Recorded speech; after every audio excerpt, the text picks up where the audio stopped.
Powercreep is single-handedly the most overused yet misunderstood buzzword, not only in gacha games but in all live service games. It's the one word which strikes a deep-rooted fear into the hearts of free-to-play players and meta slaves alike. It also doesn't help that content creators love to throw the word around to get views, myself included. I want to discuss Powercreep from the perspective of Honkai Star Rail, what it is, the good, the bad, and the ugly. The word Powercreep itself is not in the dictionary, but can be thought of as the situation where successive updates or expansions to a game introduce more powerful units or abilities, leaving the older ones underpowered. This pretty much sums it up on the surface level. The concept itself is really easy to understand, and it's pretty obvious just how this kind of situation can negatively impact players. The most important thing we need to understand is that although Powercreep is anti-consumer, it is also a necessary evil in many respects.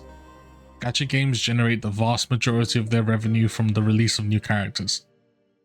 There are two primary conditions which determine whether a new character is a pull or a skip. The first condition is their non-gameplay attributes. Perhaps they're a waifu or a husbando, maybe they have large personalities, maybe they're beloved for lore reasons, or maybe they're just a very popular crossover character. Honestly, I don't know how many times I've seen 2B and A2 pop up as collab characters now, but at some point it gets a little sad. The second condition, as you would have expected, is their meta relevance, meaning how strong is the unit when compared to their peers. Maybe they're a straight upgrade in terms of numbers, or maybe they introduce a new busted mechanic which completely changes the landscape for the gameplay. When these two conditions are fulfilled, you might as well fire up the money printing machine, because sales are about to go through the roof. Some popular examples of this would be Acheron for Honkai Star Rail, Raiden Shogun for Genshin, and even Crimson Weave for you PGR enjoyers. These characters kinda look... it's probably just nothing. So now you understand that it is in the developer's best interest to actively power creep older units. It usually will result in more revenue. The truth is that when a character is not considered strong or simply a side grade to what is currently available, every content creator will start peddling the idea that this character is okay to skip. The companies know this, and the data shows that these characters generate way less revenue, but that doesn't stop them from releasing them. The developers are obviously aware that by making every character a must-pull, marginalizes a pretty large section of their player base. Not just free-to-play players, but also their low spenders, those who only buy the monthly passes and maybe a battle pass here and there. The devs need to release characters who they know will usually underperform on a business level, because they know it gives players breathing room to save for future units.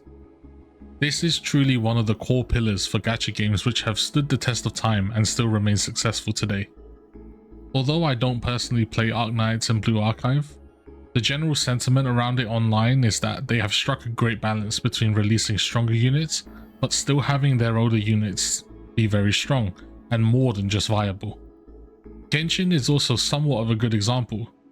Look at the most used teams for Spiral Abyss. Bennett, Shangling, Xingqiu, Fischl are still universally used and considered top tier despite being original 4 stars.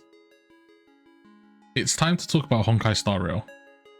Honkai and Powercreep have been a rollercoaster relationship.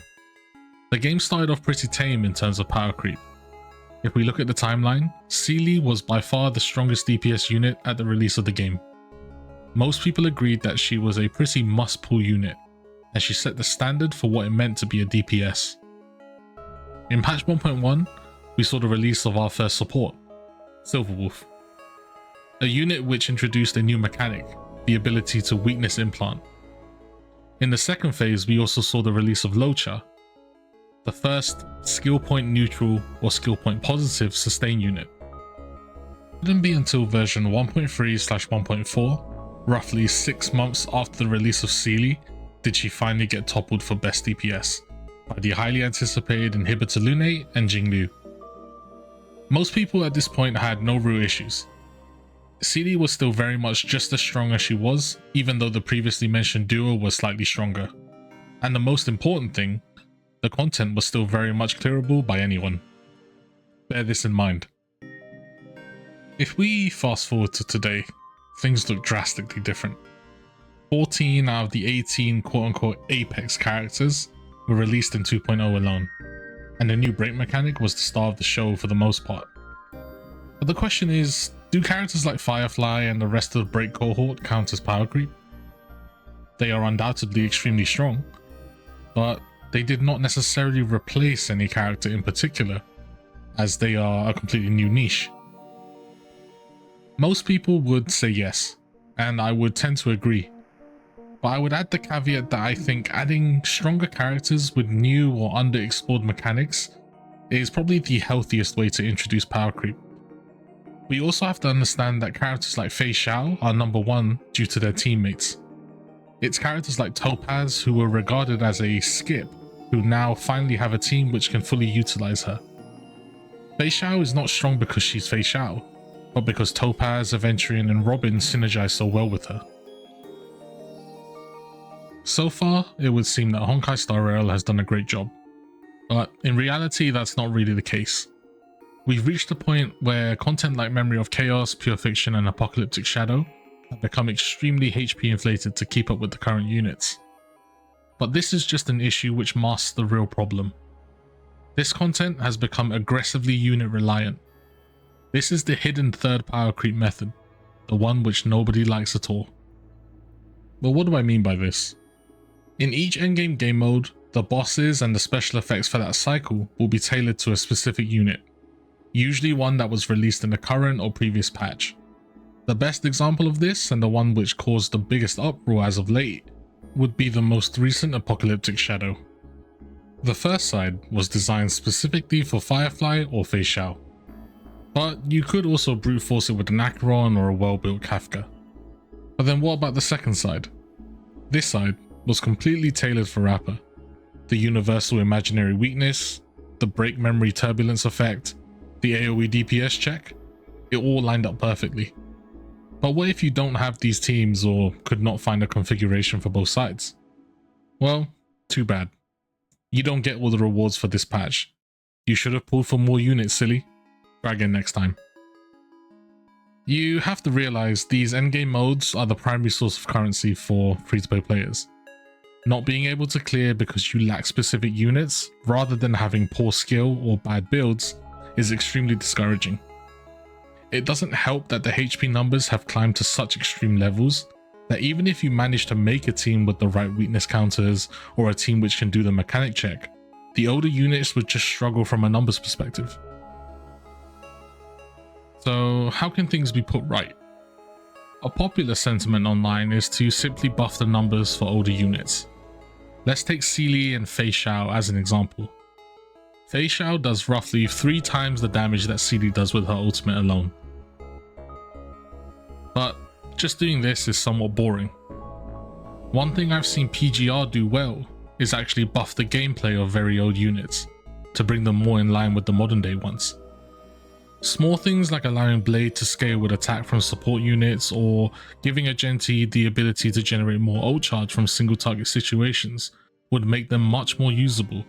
But at the end of the day, I'm not a game dev, and these are just some examples. Another much less resource heavy way would be to simply provide specific buffs to older units in endgame content. Allowing older units to have anywhere from a flat 10% to 50% increased damage would not only allow free-to-play players and even new players to clear and get much further, but also opens up the possibility for experimentation and even really fun compositions. It's a win-win. Unfortunately, I don't see this happening. It's too much effort for little to no return from Hoyoverse's perspective, and we've started to see very similar patterns in Zenless Zone Zero and even Genshin Impact. As a player, you have to carefully decide not only which characters to get, but how to invest. We've reached a point where doing 500,000 damage is not enough to kill. Sometimes it's not even enough to do 50%. Vertical investment has always been heavily rewarded in Hoyoverse games, but horizontal investment has become quite important now. You need to make sure you're covered on both sides if you want to guarantee endgame clears, and that's somewhat of a scary future. And that's it. Let me know what you guys think. Is it a problem or is it not? Don't forget to like and sub. Happy New Year, and I'll catch you guys in the next one. Peace.